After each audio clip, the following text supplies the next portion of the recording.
Good morning, Hank. It's Tuesday, August 10th, 2015, which means that the next US presidential election is just 454 days away. Hank, somewhere in the US later tonight, an egg will be fertilized, and that single cell will grow into 2, and then 4, and then much later, a baby will be born. An actual human being will be thrust into the world for the first time, and it will cry, presumably over the state of American political discourse. Hank, that baby, which has not technically been conceived yet, will be 6 months old before we elect a president. It will be laughing at its own farts by the time we actually vote. So Hank, campaign cycles are getting longer around the world, but like in the UK, people don't start paying serious, proper attention to the election until 5 weeks before it happens, when the Queen dissolves Parliament. In Canada, the 2015 campaign period is 78 days, among the longest in Canadian history, and not coincidentally, also the most expensive. But what I wouldn't give for 78 days. Hank, Germany, Italy, the Netherlands, Nigeria, Australia, none of these places have campaign cycles lasting longer than 100 days. Quick primer for non-Americans. In the US, most states hold so-called primary elections 5 to 10 months before the proper election. In these primaries, Republican and Democratic voters choose who they want to be their party's candidate for president, and then those people face each other in the general election. In the end, the whole process takes about 23 times longer than it does in the UK, and also costs 40 times more, so that's nice. How did this happen? Well, as with most things in American history, it used to be much worse. For most of American history, the president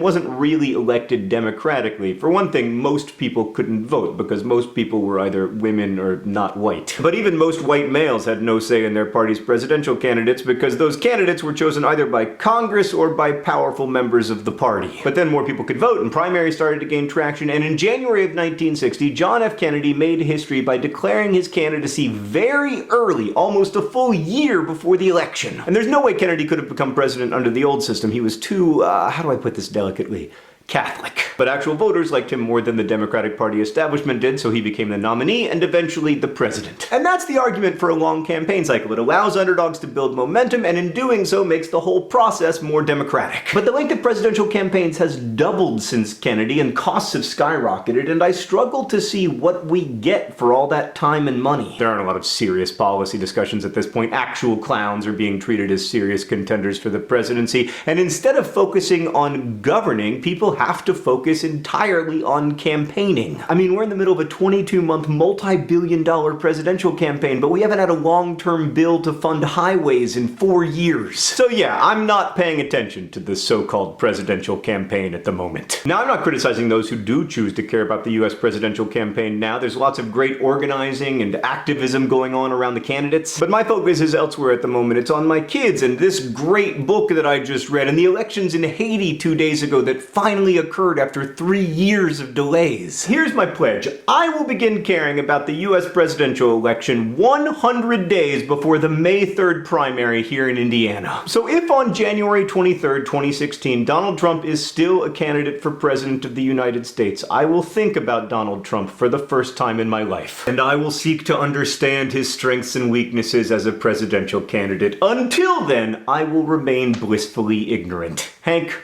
I will see you on Friday.